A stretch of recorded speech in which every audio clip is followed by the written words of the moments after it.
Oi, pessoal! Eu sou a professora Larice e essa é a continuação da nossa aula de reagentes não marcados.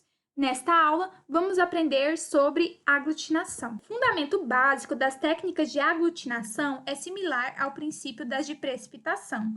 A técnica não possibilita discriminar frações dos componentes antigênicos, como observada na precipitação, mas permite utilizar antígenos purificados ou complexos fixados a micropartículas ou células. Além disso, essa técnica, em especial a de microaglutinação, detecta pequenas quantidades de anticorpos, pois possui maior sensibilidade que a imunoprecipitação. O teste de aglutinação ocorre quando há formação de agregados suficientemente grandes de micropartículas ou células com múltiplos determinantes antigênicos, que nós podemos ver na imagem de amarelinho, ou anticorpos, que nós podemos ver aqui na imagem de roxinhos, interligados por pontes moleculares. A visualização da aglutinação depende do tamanho dos agregados formados.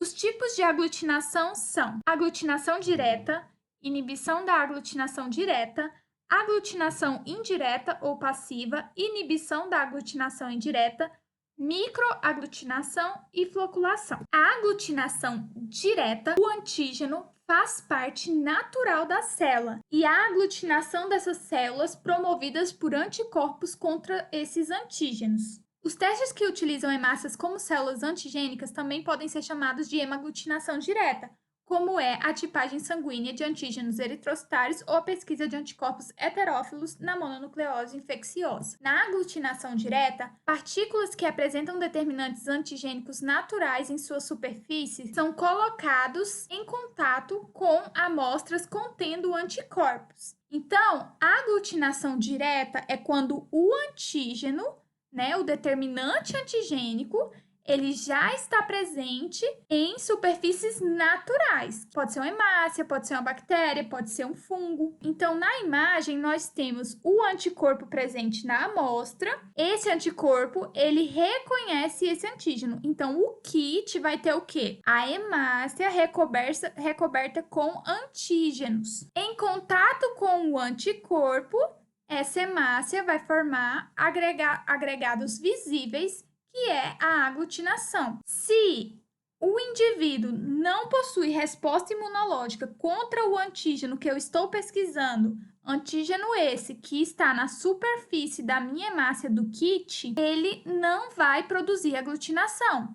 Só produz a aglutinação, esses agregados visíveis, quando eu tenho a presença do anticorpo que eu estou pesquisando. Isso é aglutinação direta. Teve a ligação antígeno-anticorpo, e o antígeno ele está em uma superfície natural, que pode ser um eritrócito, uma bactéria ou um fungo. A inibição da aglutinação direta é um teste no qual se aplica a propriedade de alguns antígenos virais de aglutinarem espontaneamente determinados tipos de hemácia. Identifica a presença de anticorpos inibidores dessa aglutinação no soro do paciente com infecção. Este teste também pode ser denominado inibição da hemaglutinação direta, e o antígeno viral é chamado de hemaglutinina. As hemaglutininas, por exemplo, de vírus respiratórios, são antigênicas. E quando um vírus infecta o organismo humano ou animal, além de anticorpos neutralizantes, há a produção de anticorpos específicos contra as hemaglutininas virais. Esses anticorpos presentes no soro são capazes de se combinar com o vírus in vitro, em laboratório in vitro, inibindo assim a hemaglutinação. Esse é o princípio da reação de inibição da hemaglutinação, que tem grande utilidade no diagnóstico dessas infecções virais, como rubéola, sarampo, influenza. Então, na inibição da hemaglutinação direta, o vírus é misturado com o anticorpo e incubado. Depois é feita a adição de hemácias e incubação. Lembrando que o anticorpo vai estar presente na amostra do paciente. Se o paciente tem o anticorpo em contato com o vírus, ele vai se ligar nesse vírus, formando uma ligação antígeno-anticorpo. Mas, se eu colocar a hemácia, como esse anticorpo ele já se ligou nesse vírus, o vírus não tem mais como se ligar em outra molécula. Eu não vou ter formado aquela tela, né? Aquele véu por cima do meu tubo ou da minha placa. Mas se o paciente ele não tem a presença desse anticorpo contra essa hemaglutinina, né, contra esse vírus aqui, que tem essa capacidade de causar aglutinação, o vírus ele vai ficar livre e com isso ele vai fazer uma agregação das hemácias, que também é do kit, que vai estar na reação. Sem o anticorpo, esse vírus fica livre para causar essa hemaglutinação. Então, vai formar como se fosse um botãozinho no final do tubo ou então no final da placa.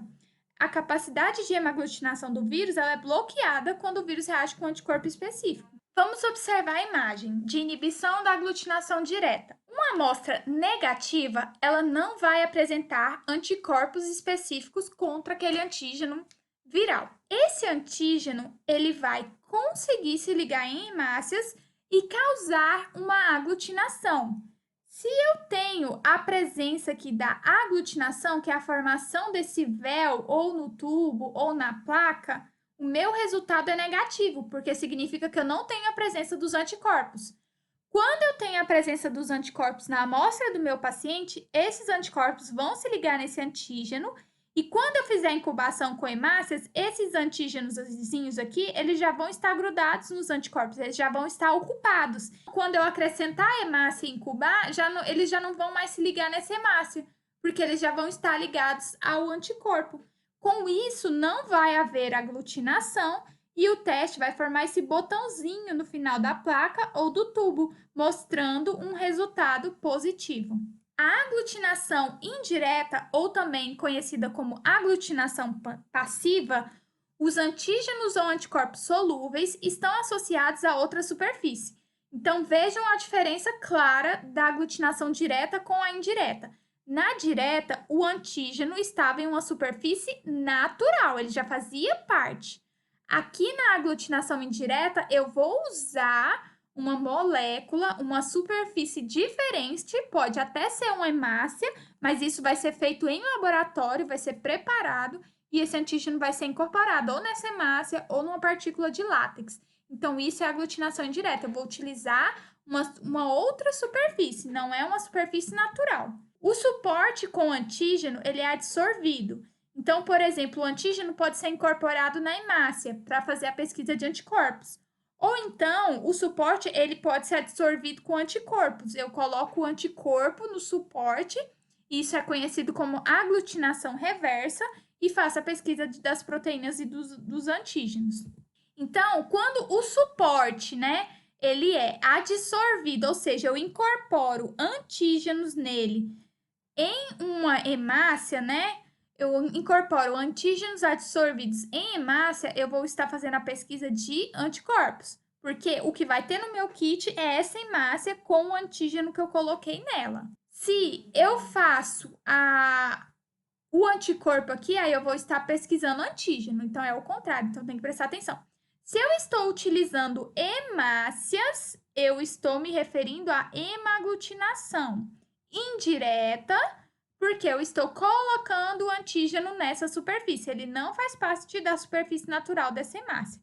Então, neste exemplo aqui, ó, que é da hemaglutinação indireta para trypanossomiase americana, nós fragmentamos o parasito, usamos esse antígeno para absorver em hemácias. Então, é assim que é preparado. Se o paciente possui anticorpos contra esse parasita, esses anticorpos do soro do paciente vão se ligar nesse antígeno presente nessa hemácia. Geralmente, eu utilizo hemácia de carneiro, hemácia de coelho, de rato, para poder preparar isso, né? O kit você compra, ele já vem dessa forma. Se o paciente tem esse anticorpo, ele vai se ligar nesse antígeno, vai formar aquele véuzinho, uma reação positiva. Então, eu vou ter o véu. Então, é o contráriozinho do outro. Agora, se o paciente ele não possui esse anticorpo, eu não vou ter essa ligação antígeno-anticorpo, não vou formar esse agregado, né? E esses eritrócitozinhos, eles vão acabar se depositando no fundo do tubinho, mostrando, então, um resultado negativo. Agora, a aglutinação indireta ou passiva, O antígeno, ele é absorvido em látex aqui, por exemplo, ó, já não é hemaglutinação, porque eu já estou trabalhando aqui com outro exemplo de aglutinação indireta, mas está absorvido no látex. O soro que contém um anticorpo em contato com esse antígeno vai se ligar, formando uma ligação antígeno-anticorpo e formar, então, a aglutinação, formando esses agregados visíveis. Agora, suporte com anticorpo. Nós vimos o suporte com antígeno, agora nós vamos ver o suporte com anticorpo. O suporte com anticorpo em látex, a maneira de visualizar o resultado é a mesma, mas microscopicamente o que vai estar ligado no meu látex não é o antígeno, mas o anticorpo. Na presença do antígeno, né, vamos dizer que a gente está pesquisando o antígeno, sei lá, uma proteína C reativa, por exemplo, o anticorpo vai reconhecer essa molécula, vai formar aglutinação e a gente vai conseguir visualizar. Se não apresenta esse antígeno, eu não vou ter a ligação antígeno-anticorpo e, então, as minhas partículas de látex com anticorpos vão ficar soltas. Não há, então, formação de agregado. Outro tipo de aglutinação é a inibição da aglutinação indireta. Nesse exemplo da inibição da aglutinação indireta, a adição de antígeno solúvel à amostra contendo anticorpos, visando bloquear os respectivos sítios de ligação. Quando essa mistura é colocada em contato com partículas sensibilizadas com o mesmo antígeno, a aglutinação não é observada.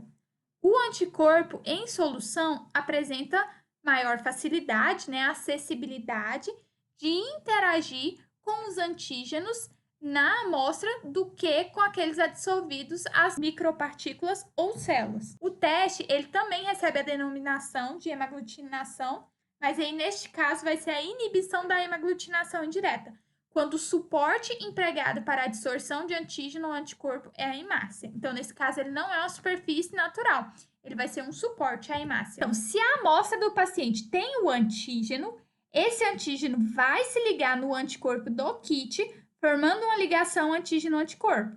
Quando, em um momento posterior, eu acrescentar a partícula de látex contendo o mesmo antígeno, que na teoria o paciente tem também, contendo o mesmo antígeno, vai ter ausência de aglutinação, porque o anticorpo do kit já se ligou com o antígeno do paciente, e aí eu não tenho, então, a formação da aglutinação, eu tenho inibição da aglutinação indireta. Agora, se o paciente não tem antígeno, quando eu colocar o anticorpo do kit, não vai acontecer nada. E aí, no momento posterior, quando eu acrescentar o látex do kit, né, o látex contendo o mesmo antígeno, aí esse anticorpo do kit vai se ligar nesse antígeno do kit. E com isso, eu vou ter a aglutinação. Então, quando você tem a aglutinação, é um resultado negativo. E quando você não tem a aglutinação, é um resultado positivo. Esse teste, então, ele é baseado na inibição da aglutinação devido à competição que tem o antígeno solúvel com o antígeno do kit. Porque se o antígeno do paciente, o antígeno solúvel, estiver presente, ele preferencialmente vai se ligar ao anticorpo, porque ele vai estar mais acessível. No momento posterior, quando eu introduzir o antígeno do kit, esse anticorpo e esse antígeno, eles já vão ter feito a ligação antígeno-anticorpo. Outro tipo de aglutinação é a microaglutinação, que é uma técnica realizada em meio líquido, em pequenos volumes, sendo comum o ensaio em microcavidades de placas plásticas. A aglutinação resultante da formação de imunocomplexos acontece em meio líquido e simula partículas em suspensão, que é aquela malha, aquele véu que a gente observa. Enquanto, após certo período, as partículas não aglutinadas, que é um teste negativo, sedimentam no fundo da microcavidade, parecendo então um botãozinho. Na microaglutinação, são utilizadas hemácias formalizadas, né? Ou micropartículas de gelatina em diferentes cores, também é possível utilizar. A hemaglutinação indireta ou passiva, ela pode ser utilizada no diagnóstico da doença de Chagas. E aí a gente tem hemácias, né, que são utilizadas como suporte, revestidas com antígenos do Trypanosoma cruzi, fazendo uma ligação covalente. Também é utilizados controles positivos e negativos para validar a técnica. E a presença de anticorpo é observada com aglutinação em véu. A ausência de anticorpos, a gente não observa aglutinação, a formação de um botão. Nessa técnica é feita a titulação para evitar o efeito prozona. Então, por exemplo, aqui nós temos essa microplaca, onde nós podemos observar 8 amostras, e aqui no finalzinho a gente tem o controle positivo, que formou o véu, e o controle negativo, que formou o botão. Aqui nós podemos observar as diluições. Então, essa amostra foi diluída em 1:2, uma parte da amostra em duas, ou seja, um de diluente, um de amostra. Aqui, 1:4, uma parte da amostra em 4, ou seja, um de amostra, 3 de diluentes, né? 1 mais 3, 4, e assim por diante, né? Só multiplicar. 2 vezes 2, 4, 4 vezes 2, 8, 8 vezes 2, 16, 16 vezes 2, 32. Então, assim, vai sendo feita a diluição. E aqui, então, né, o valor final, o resultado final do título que a gente tem. Então, por exemplo, esse paciente aqui, ó, ele foi positivo até 1:64. Neste exemplo, o kit utiliza o valor da titulação máxima que deu positivo. Como o véuzinho foi observado até em 1:64, então o resultado é a última titulação que foi positiva, por isso é 64. A amostra 2 também foi positiva, mas a última titulação que ela ficou positiva foi 1:8. Então, o resultado final da titulação é 8. Lembra que quando é botãozinho, nesse caso, é o negativo, e quando é o véuzinho, é o positivo. A amostra 3 também foi positiva, então ela foi bem positiva, foi até 1:512. A amostra 4, ela foi negativa, então a gente diz que foi menor que 2, porque a titulação máxima aqui da placa é 2, então foi um resultado menor que 2, ou negativo, não reagente. A amostra 5 foi positiva, título 32. A amostra 6, olha só que interessante, na amostra 6 nós podemos observar o efeito prozona. Olha a importância da diluição. Na amostra 6, os 2 primeiros resultados deram negativo. Então, se eu fizesse, por exemplo, só a parte qualitativa, só para ver se tinha reação, né? Misturar a amostra com o reagente, eu teria um resultado falso negativo, porque essa amostra, ela é positiva. Então, o negativo dela seria falso. Agora, como eu realizei a titulação, olha quando ela foi ficar positiva. 1:8, 1:16, 1:32, 1:64 e 1:128. Então, o último título dela foi 128. Na amostra aqui, ó, 1:2 e 1:4, é muito claro que a gente tem excesso de anticorpos, e nesse caso aqui, a gente tem um efeito prozona em 1:2 e 1:4. Por isso que a diluição aqui foi tão importante. Na 7, a gente tem também resultado positivo, 32, e na 8 a gente tem um resultado positivo, 4. Uma outra coisa que pode causar efeito prozona é a presença de anticorpos inespecíficos, como IgG ou IgM. E para isso, esses kits geralmente eles contam com algumas soluções tampões para evitar essas reações inespecíficas. Então, essas amostras, elas são tratadas para evitar essas interferências.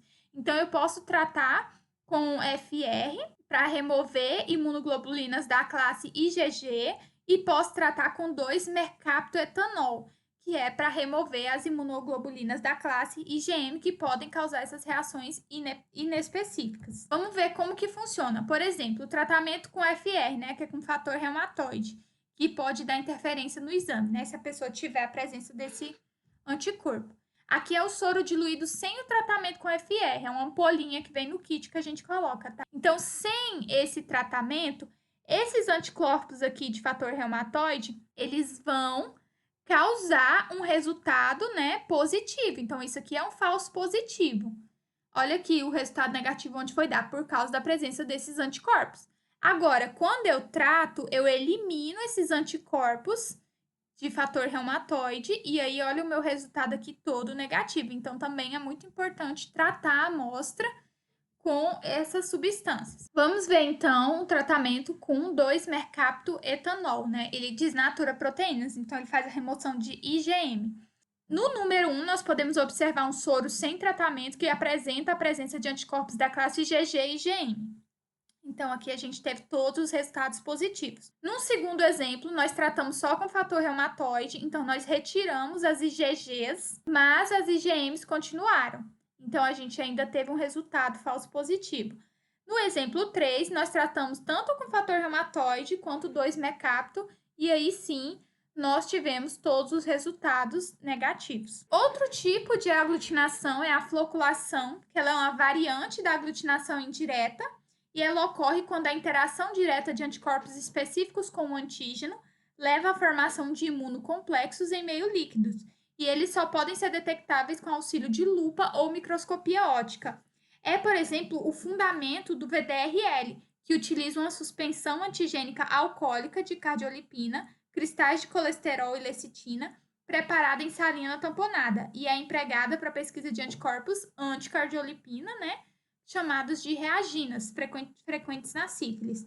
Nesse exemplo aqui de VDRL, nós podemos observar, então, os anticorpos interagindo com o antígeno cardiolipina, então aqui anticorpos, né, do paciente reagindo com as cardiolipinas produzidas aí durante a infecção da sífilis, e elas se depositam sobre cristais de colesterol, formando, então, esses grumos visíveis em microscópio. Então, aqui a gente tem a formação do imunocomplexo. Um resultado positivo consegue-se observar esses grumos em microscopia, e um resultado negativo é como se você visualizasse uma areiazinha no microscópio, ficam soltos, não formam esses agregados. Bom, essas foram então as nossas referências. Terminamos por aqui essa aula de reagentes não marcados. Na primeira parte, nós aprendemos o que são os reagentes não marcados. E na primeira e na segunda parte, nós entendemos, né, compreendemos essas técnicas e sua aplicação. Então é isso, pessoal!